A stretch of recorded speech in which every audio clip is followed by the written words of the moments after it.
तो यार hello everyone, स्वागत है आप सभी लोगों का क्वेश्चन नंबर 22 में। और ये भी एक पीवाईक्यू है, सीबीएसई 2016 में पूछा गया। तो यार देखते हैं इसमें क्या है। इसमें उसने बोला कि taking theta equal to 30 degree verified that cos 3 theta is equal to 4 cos cube theta minus 3 cos theta. अब ये जो एक्सप्रेशन है ना, ये 11th में आप एज अ फॉर्मूला पढ़ोगे कॉस 3 थीटा का, लेकिन अभी आपको इससे कोई मतलब नहीं होना चाहिए। अभी ये नहीं कि आप इसको याद कर रहे लोगो, क्योंकि अभी 10th में इसका कोई यूटिलाइजेशन नहीं है, कोई यूज़ नहीं है। But when you are in 11th class you can learn this as a formula. ठीक है, ये कॉस 3 थीटा का फॉर्मूला होता है, इसी तरह साइन 3 थीटा का भी फॉर्मूला होता है, वो आपको याद करना पड़ेगा 11th में। लेकिन चलो 11th की बात 11th में करेंगे, अभी 10th में देख लेते हैं। इसको आप एज अ एक्सप्रेशन ट्रीट करो कि ये आपका एक सवाल है। ठीक है, तो थीटा इक्वल टू 30 डिग्री लेना है और इस एक्सप्रेशन को आपको वेरीफाई करना है। कहने का मतलब जो एलएचएस है उसे आरएचएस के इक्वल प्रूव करना है। तो क्या करेंगे, सबसे पहले एलएचएस लो, उसके बाद आरएचएस लो। ठीक है, तो सबसे पहले एलएचएस लेते हैं, जो कि कितना है, कॉस 3 थीटा। अब थीटा की जगह 30 लेना है, मतलब कॉस 3 30। अब 3 3 कितना होता है मेरे भाई, 9। तो 3 इंटू 30 कितना हो जाएगा, 90। ठीक, कॉस 90 की वैल्यू कितनी होती है, 0, तो आ गया 0। अब लो आरएचएस, इसमें भी क्या करो, थीटा जहाँ जहाँ तुम्हें दिख रहा है वहाँ वहाँ भाई 30 डाल दो। तो 4 cos cube theta minus 3 cos theta, तो 4 कॉस क्यूब 30 माइनस 3 कॉस 30। अब देखो, क्यूब को भूल जाओ अभी थोड़ी देर के लिए, जो 4 कॉस क्यूब 30 उसे भूल जाओ।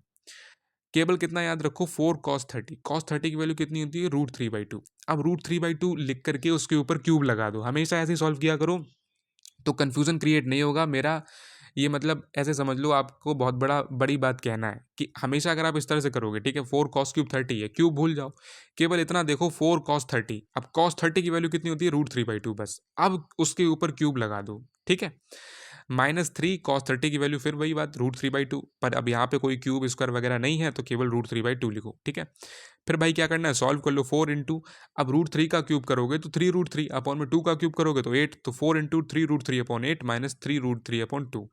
अब ये देखो 4 2 सा 8। ठीक है, 4 से ये नीचे डिनोमिनेटर में लिखा हुआ 8 जो है वो 2 टाइम्स कट जाएगा, तो 3 √3/2 minus 3 √3/2 and you are finally left with your answer, that is 0। ठीक है, तो एलएचएस भी 0 है, आरएचएस भी 0 है, हैंस इट इज़ वेरीफाइड। तो भाई बहुत सिंपल सवाल था यार, कुछ भी नहीं था मेरे भाई।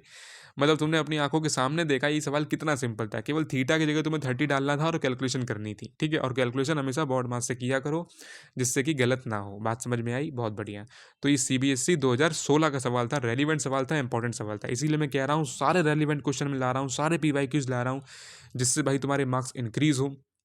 लेकिन यार भाई, तुम मेरे लिए कितना काम कर दो, चैनल सब्सक्राइब कर दो, जिससे कि तुम्हारी भी हेल्प हो और मेरी भी हेल्प हो। ठीक है ना, तो यार प्लीज़ बिना चैनल सब्सक्राइब करे बिल्कुल भी मत जाना, अगर तुम्हें ये सवाल समझ आया हो अच्छे से। ठीक है, तो यार मिलते हैं आपसे नेक्स्ट क्वेश्चन नंबर 23 में, एक और पीवाईक्यू के साथ में। तब तक के लिए वीडियो देखने के लिए भाई बहुत बहुत धन्यवाद।